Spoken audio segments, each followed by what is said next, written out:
So one of the things I will say, in talking about money is I believe that one of the greatest gifts we can do is be vulnerable. I believe that, when we are authentic, this Facebook perfection is something we can all get caught up in.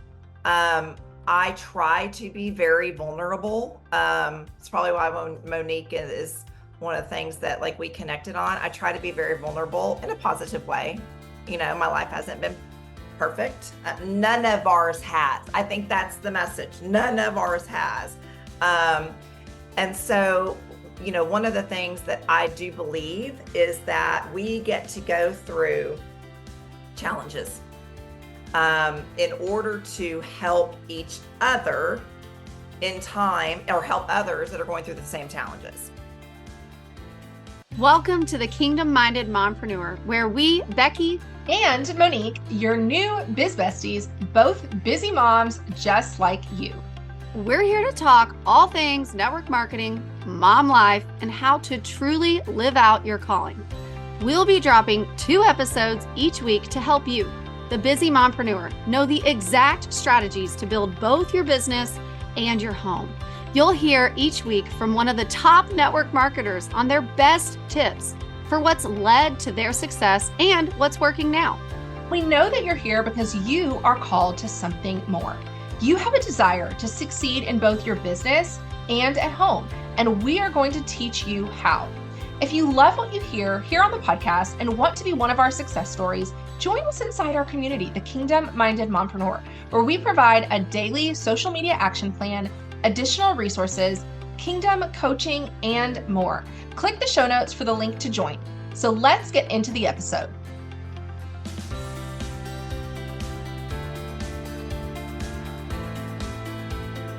Hello, everyone, and welcome to the Kingdom Minded Mompreneur.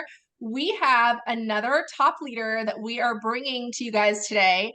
She was formerly Christy Goodman, but as of a month ago, she is Christy Goodman-Truijillo. Hello, Christy.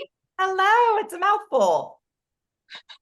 I know, I was like, I have to pronounce your last name correctly. And it has been so fun watching you as you were engaged and got married. And so we are excited. I want to share a little bit about you and then excited to really just hear from you and hear the wisdom that you have to share. But Christy is a mom of 2. So she has a 17 and 21-year-old. And she is also a bonus mom of 3 boys. We were laughing before the recording because I said, "Oh, I can relate. I can tell you all the things that you're about to experience." And she has been an entrepreneur for 15 years. So she has been in fashion, PR with Neiman Marcus. She was in pharmaceutical sales for 13 years, and then she has been in direct sales for 15 years. So she is a top leader with Park Lane. You have walked through so many wonderful things. You have walked through so many life challenges. So we're so excited that you are getting to speak to our audience today. Well, thank you so much for the invite. It is an absolute honor. So I'm excited. Hopefully my story can help somebody. Well, speaking of your story, I know we were talking briefly before we hit record, and I was like, oh, this is going to be so good. We need to save this for the recording. So I'm really excited for everyone to hear a little bit about your story. So would you share kind of a brief couple minutes overview of kind of how you got into direct sales? Tell us a little bit about your journey and what it has allowed you to do. Absolutely. So like Monique said, I got into direct sales about 15 years ago by accident, probably like 99.9% of us. I was in pharmaceutical sales, working full time, 2 babies at the time. They were 18 months and 4 years old.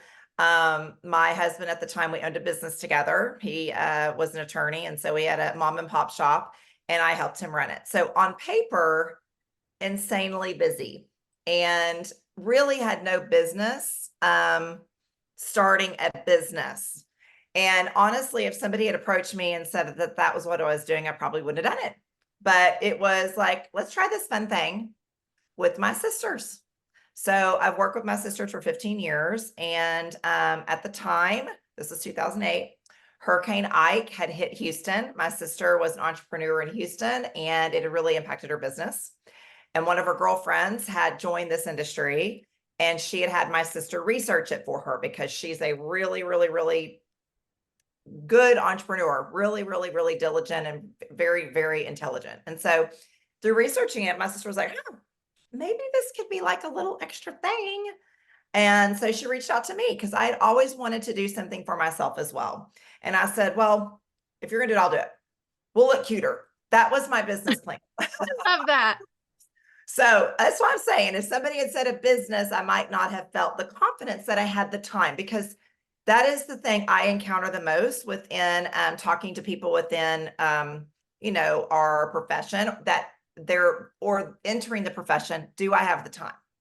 So long story short, joined the business within several months, started realizing what was capable. I mean, what was possible. Other people were doing amazing things. And I was like, oh, wait, this actually could be a career. Like my ignorance, I did not see it as that. I had seen a lot of friends throughout time whittle in and out. And I didn't realize that, okay, with real focus, this could be a profession. And so within time, I quit my full-time job so I could have more time. One of the biggest pieces of advice that I wanted to share with listeners is my sister, who had been an entrepreneur for 10 years, said, if you want to make this a career, keep your child care in place and continue to work it as a job as you were an employee. And so I took that to heart. We worked our budget, etc. And from then on, I have worked my business as a business. And I was with one company for 10 years. I was a top leader at that company. And then I got sought out by Park Lane Jewelry, decided to hear what they had to say. And long story short, have been here for almost 6 years. So Wow, that is amazing. So, Christy, one thing I love about what you just said is you said you came into it and you saw that this could be a profession. And I think so often what happens when people come into network marketing is whatever the identity that you take on is what it becomes. If you're like, hey, this is my side hustle, then it becomes your side hustle. But if you look at it and you're like, hey, this is my profession, I am a professional network marketer, I'm a professional direct seller. And I love that you said, have those things in place as if you were working your full-time job. So, what do you feel like for the woman who struggles with that? Like, how do you make that mindset shift of starting to view it as a profession? well, I think that one of the things that was key to me is I had to look at who I admire. And the people that I began to admire within this business were doing that. And let me just kind of give a little bit of a story, and I hope this does not offend anybody.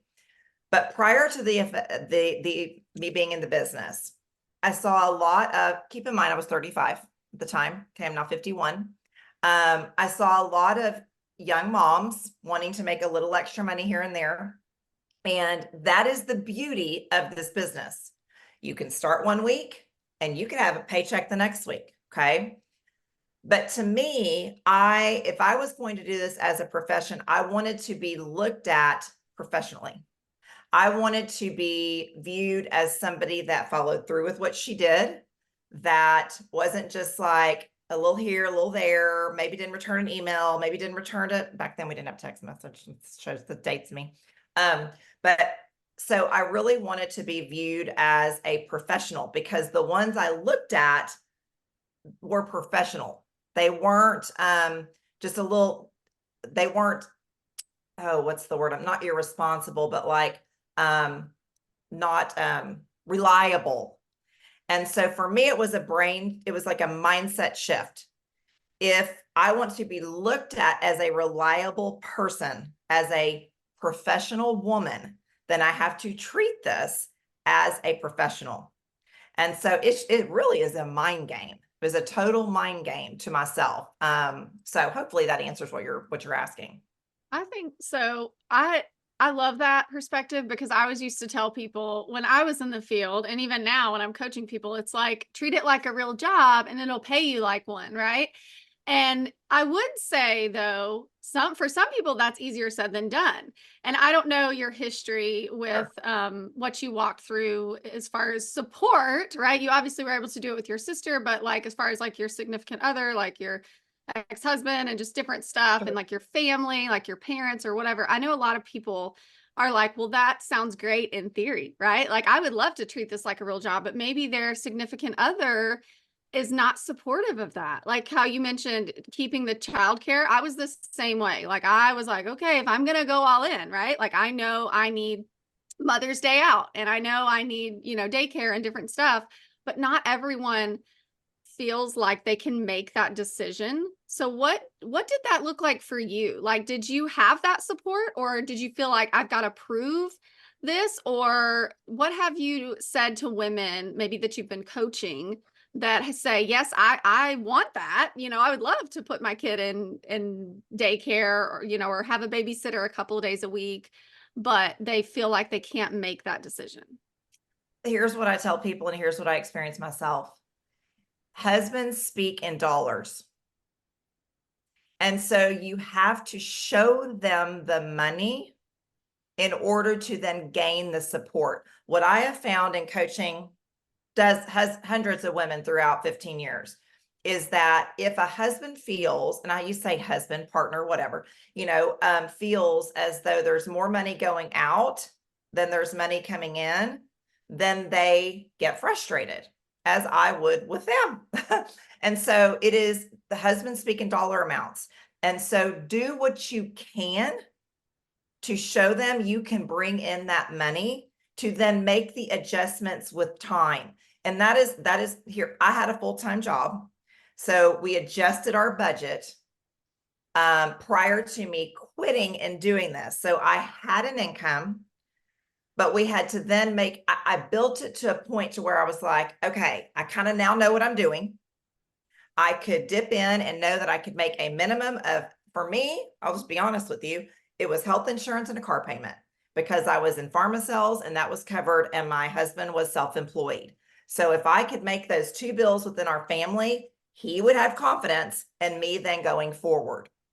And so that's what I did. So show them the money, do what you can, put in that effort that you can, get yourself into the trainings to be able to do, you know, learn the skills that you need to learn in order to then bring in some money so they feel confident in you then making those choices. Does that make sense? Yeah, and I think also you have to ask yourself, like, what are those sacrifices that you need to make? Because I made that transition also. And I remember when I made that transition, I looked at, because my husband is very much a numbers person, and it was exactly the exact thing that you said was accurate in my circumstance. And I remember he was like, okay, if we're bringing in X amount, you know, we can make this transition happen. And so I had to cut out like house cleaning, you know, I had someone Yes, cleaning our I did the house. same thing. I had to I cut that started out. mowing our yard.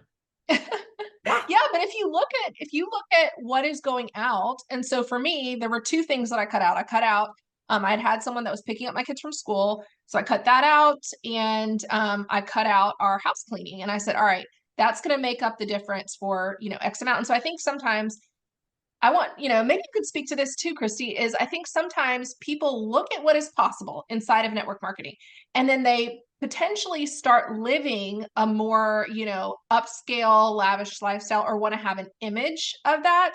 And instead of cutting things out, they actually start spending more. And so, you know, one of the things that Becky and I talk to people a lot about is like, do not live above your means. Like, you need to start pulling back. If you're at the beginning stages and you're in that, you know, tension of, man, I got to work really, really hard, but I also need to pull back on some of my spending. If you're not where you want to be with your business, what are your thoughts on that? It's just, you know, women who come in and, you know, maybe they're trying to keep up a certain appearance instead of pulling back.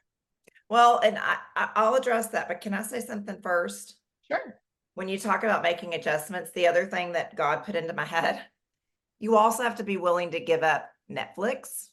You have to be willing to give up maybe lunch with your friends as often as maybe you did. Now, this doesn't mean don't enjoy life, But what I do remember was the time I invested. We had, at that point, we had a 9 p.m. Monday night call, and you could get on and learn the things. I knew nothing of this business. I never missed that call. And so I was willing to give up time things, that maybe were fun.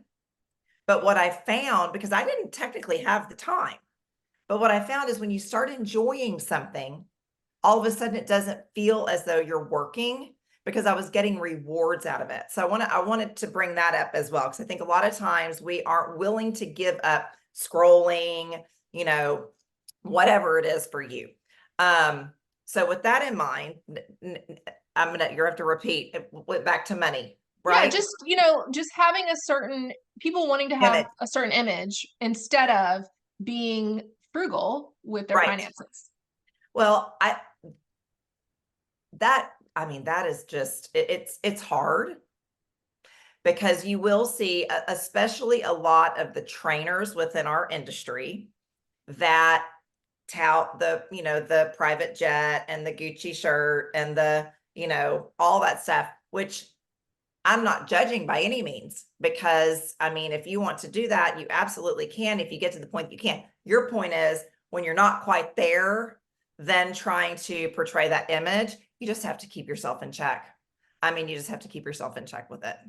That's all I can say.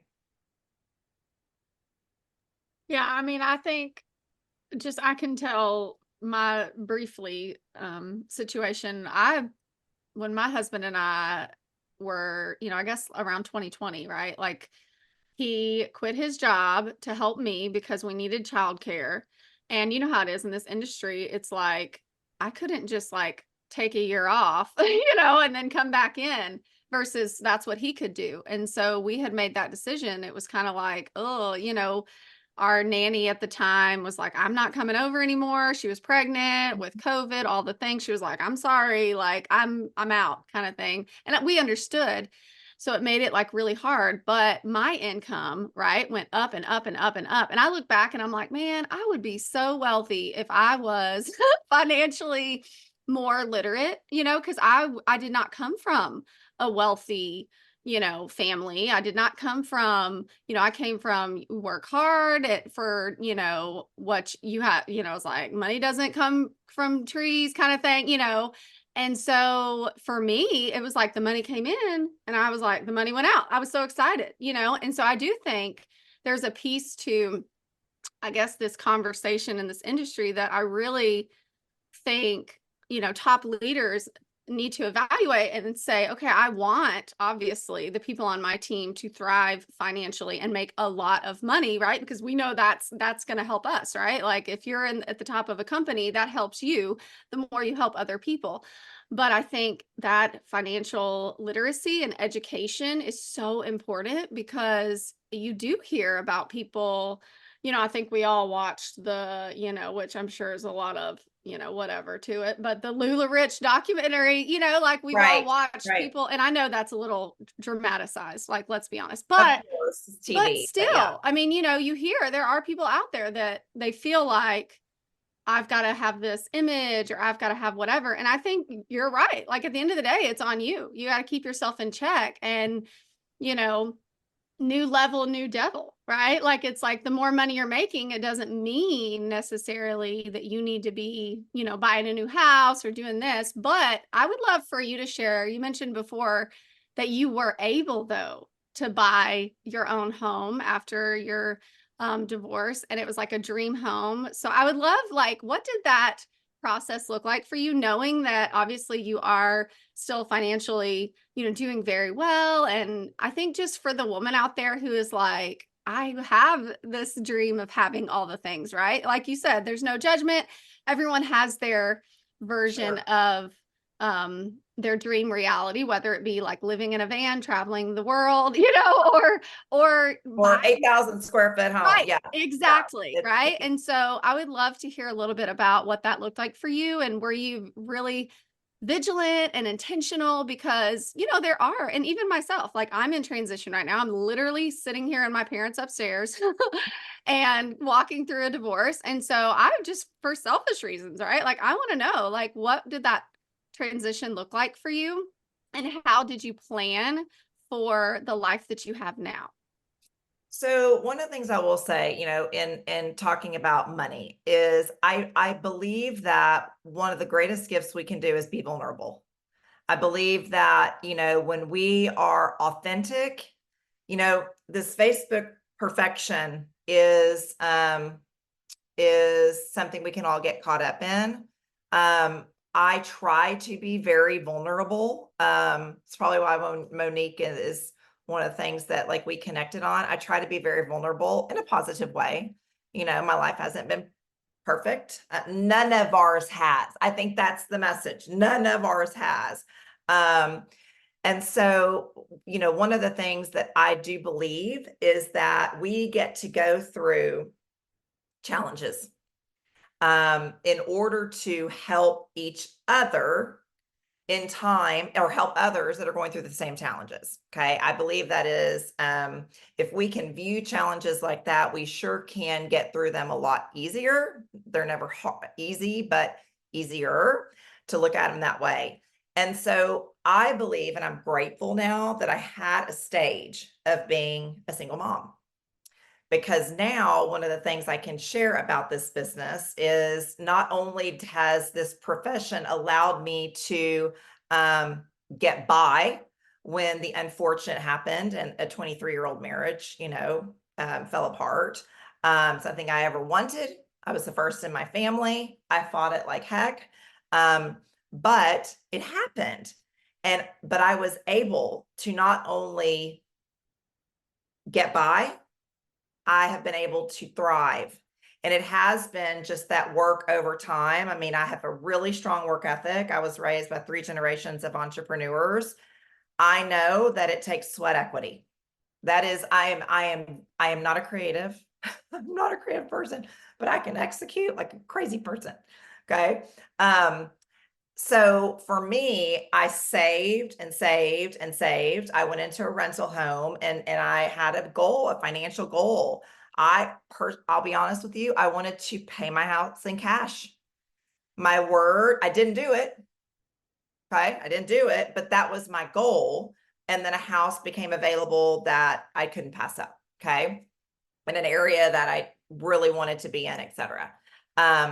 But oh shoot, I just lost my train of thought. You were My talking about challenges. Oh, go ahead. word for that year was security. So everything I ran in through the filter of security. That's why I didn't want a house payment. I wanted cash. My ex-husband was not responsible with money. And so to me, that was a love language. Like I needed to know security.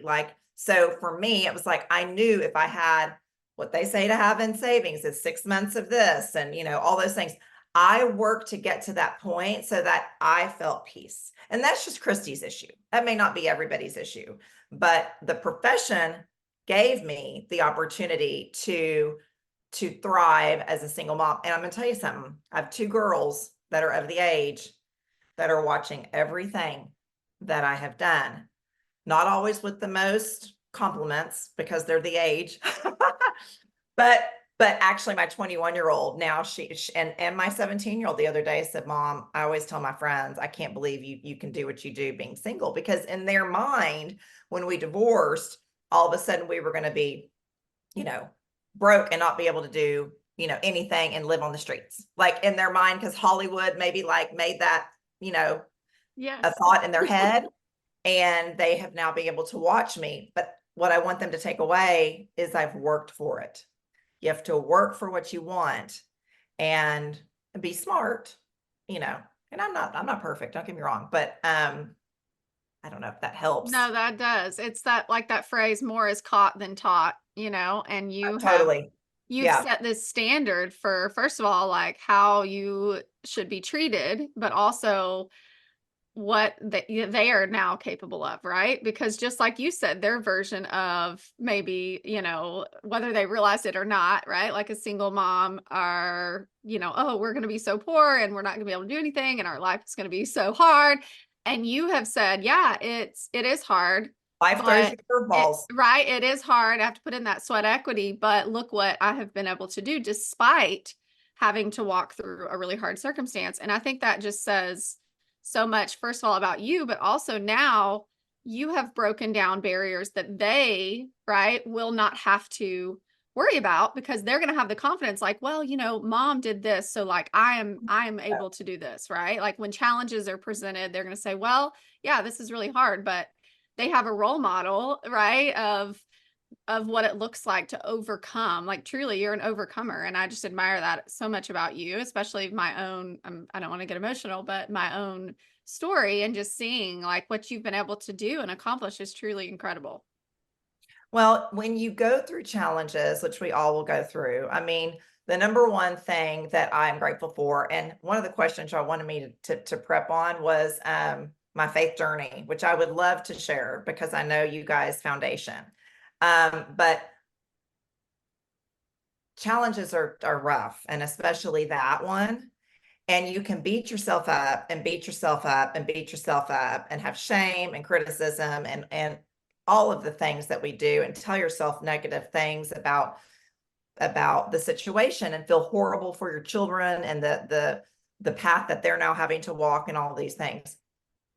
So you have to find the positives within it. And even if you almost make them up, fake it till we make it. and one of them has been for me to think, I hope that my girls seeing me overcome, because they will have challenges, will be an example to them one day that they can too. And I mean, I also went through breast cancer 6 years ago.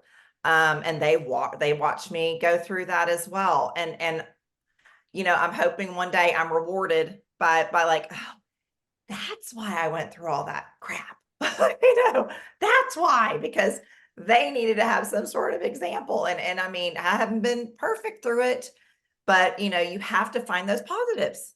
Yeah. So as you're saying that, it makes me think like, first of all, you can do hard things. That phrase, that's something we say in our home. You can do hard things. And I think recognizing that like we can go through hard things. God has not promised us that this life is going to be easy, but he has promised us that he would be with us. Like in every, everywhere you look, you see that in the Bible. God says, I was with Moses, I was with Joshua, I was with Abraham. Like he is with us. He's with you.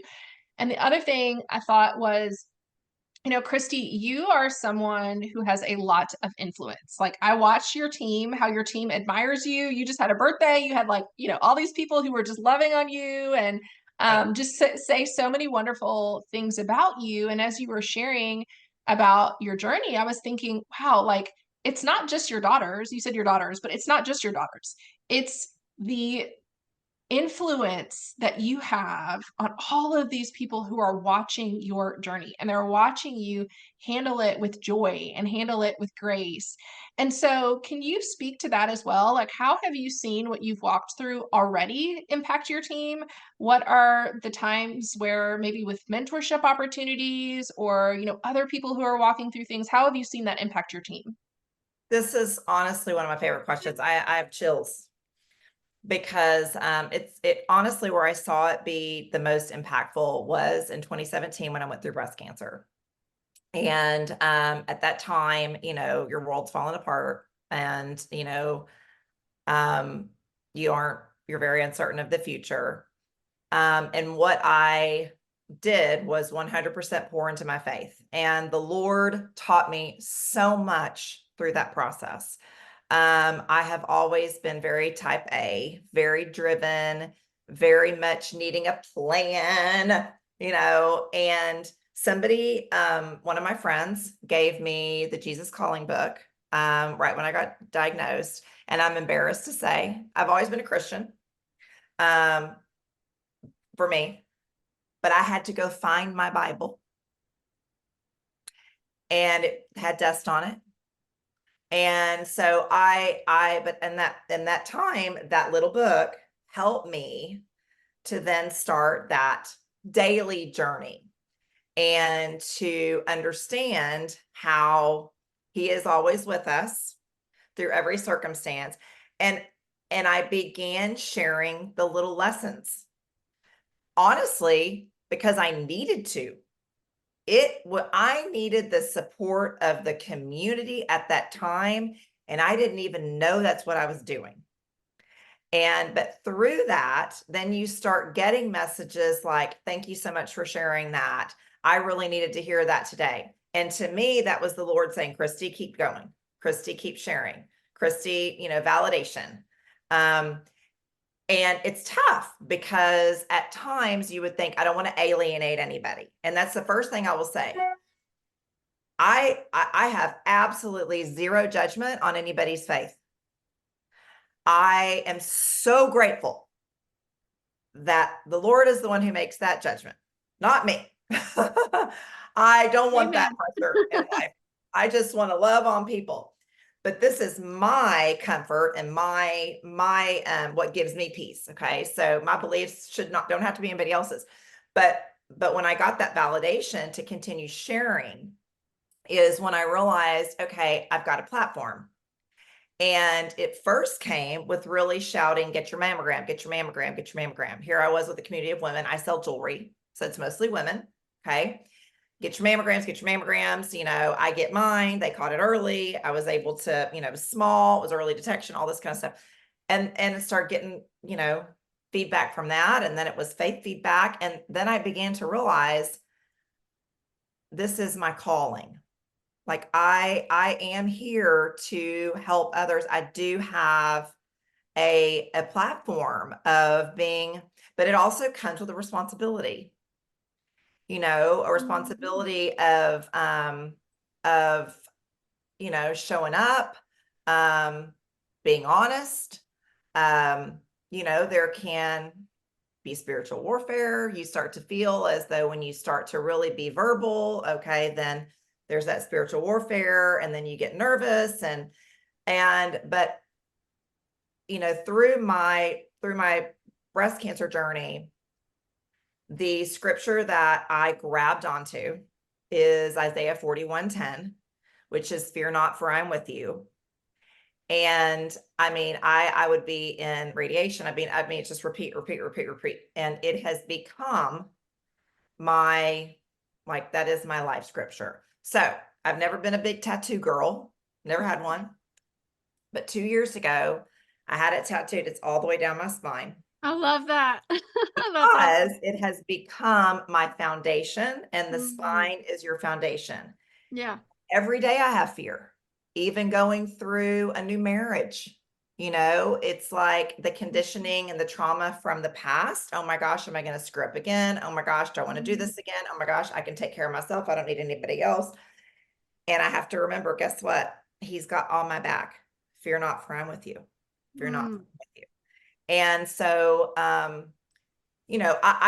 try to be very vulnerable with people and share, the stumbles, the fears, the all of the things, because that's what makes us human, and feel like we can connect and not be perfect, and help others through their struggles. So Oh, so good. I literally had chills like the whole time you were talking. And I think it is just a testimony that, first of all, no one's life is perfect. And I love the, concept of you can do hard things. I tell my girls all the time, that exact thing. Or sometimes my youngest has really struggled with separation anxiety, and she's like, I'm scared. I don't want to do this or that, or I don't want to go over to daddy's, or I don't want this. And I'm like, I know, but you know what? You're going to do it scared. Like, it's okay to be scared, but you're going to do it anyway because God is with you.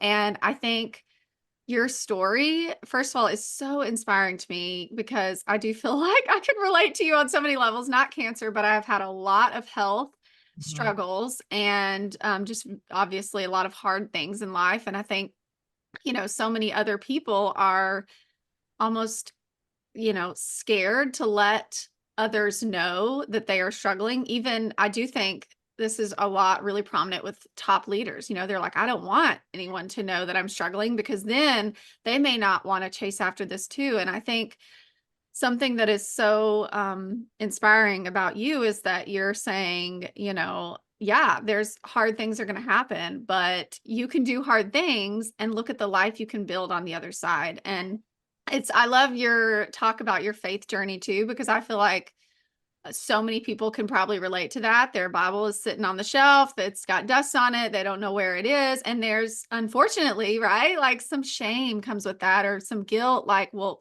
what's the point now, or maybe I haven't made it a priority. And it's just interesting how God longs so desperately to have a relationship with us, and the way he goes about doing it sometimes is in a way that we don't understand at the time. Like, Monique and I have been doing the Bible recap this year, and this is the first time I've ever read Job the entire way through, right? Like, we all know Job's story. We're like, oh, poor Job, like, but there were moments in it when I was reading some of the scripture where he's like calling God cruel, and I was like thinking, oh my gosh, I thought he was like so righteous and all this. And God, sarcastically is like, hey, were you there when I created this thing? And like, were you there when this? And just kind of that realization that we may walk through really hard things, but like, look at what happened to Job on the other side, right? He was restored like 10 times, like what he had previously had when he finally like was broken down. And I feel like right now, right, like God is in this refining state for me even. And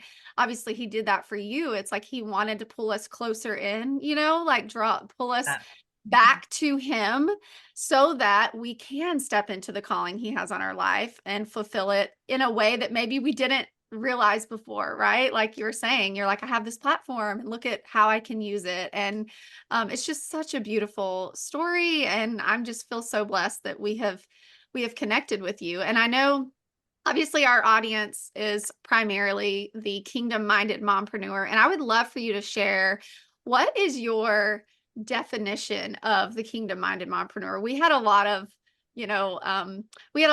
discussion around our brand transition. Monique and I were just really like thoughtful and intentional and praying over this name. And when we came up with it, we realized like, this is it, and we like to ask other top leaders and just the women that we've brought on our podcast, what does that mean to you? So I thought about this when you guys, asked me and sent me some questions.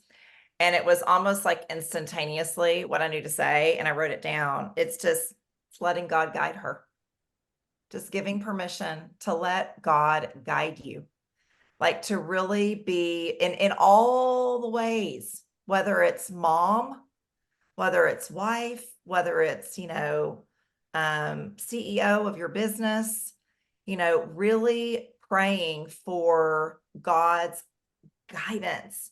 Because, and I just got chills myself, because it is so much easier to do what he calls us to do than it is to try to make the decisions on our own. Yes. And it's hard to decipher at times, but it's like my prayer for everybody listening and for all of us. And I tell my girls this all the time, and I pray for them, that for them to hear God's lead. Whether it's whether it's in, do I call that person and offer them the opportunity? Do I, sign up for that vendor event? Do I, have this difficult conversation with the team member? Do whatever it is, just letting, and the other thing is I often pray, Lord, you lead my team. During my divorce, Becky, like that was a big prayer for me during my cancer, because I know what's involved in this business. I know what's involved. It's a personal business, it's connection, it's time with people, it's personalization. And honestly, it's what I love the most about it. But when you are going through challenges, you sometimes don't have that emotional energy.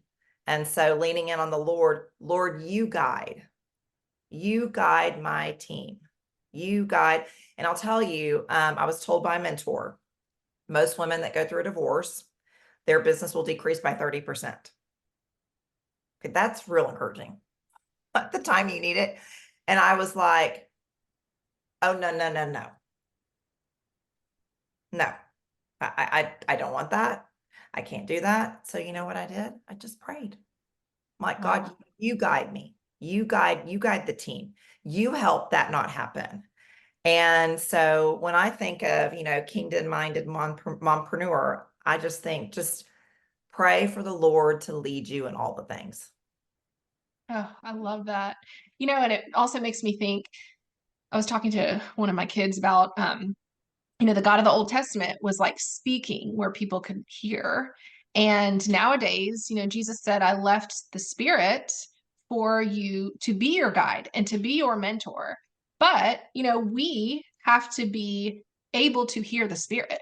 And so I think if, you were talking about previously when your Bible had dust on it versus walking through a hard season and really clinging to the Lord, I think it's when we are in the Word, when we are listening, when we are getting still enough to hear, then, we're able to allow him to guide, allow him to speak to us, to be able to hear what it is that he is telling us. And so I think for that woman who maybe you feel like, you're a believer, but you haven't necessarily surrendered your life to the Lord, you haven't necessarily been in the Word, that I think just what you said, Christy, I feel like that's encouragement to that woman to say, how can you grow in your faith where you can learn to listen to God? That's so true, Monique, because it's like, okay, you can say these things, but what tool do I use to do that? And I would say, you guys asked me what a day in the life of a direct sales, network marketing person looks like. And it's a whole multitude of things, but one of the things I want to say is it's that daily devotional, and it'll be this book or that book or this book or that book or this, Instagram such and such or whatever that I'll do. But inevitably, whatever I tune into or read, it's like, I needed to hear that. And that's helped me. Yeah. It's helped me daily to be reminded and to move forward. So Yeah. So good. So good. I know we could sit here and have this conversation all I day. can talk all day with y'all. I know, right? I know. It's like, oh, this is so good.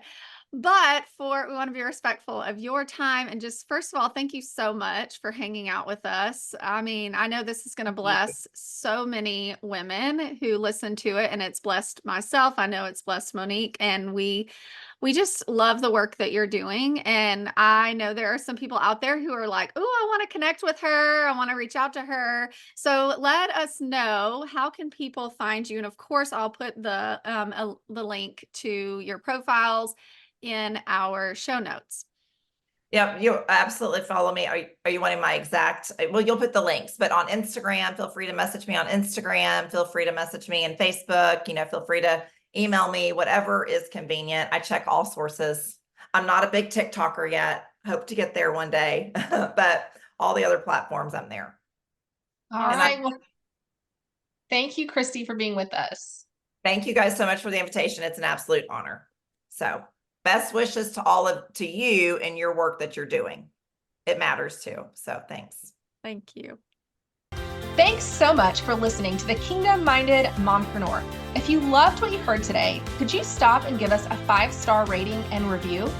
It helps our visibility on podcasting platforms so others like you can hear more of this message. Also, if this episode encouraged you, we would love for you to pass it along to your own biz bestie and anyone else who could benefit.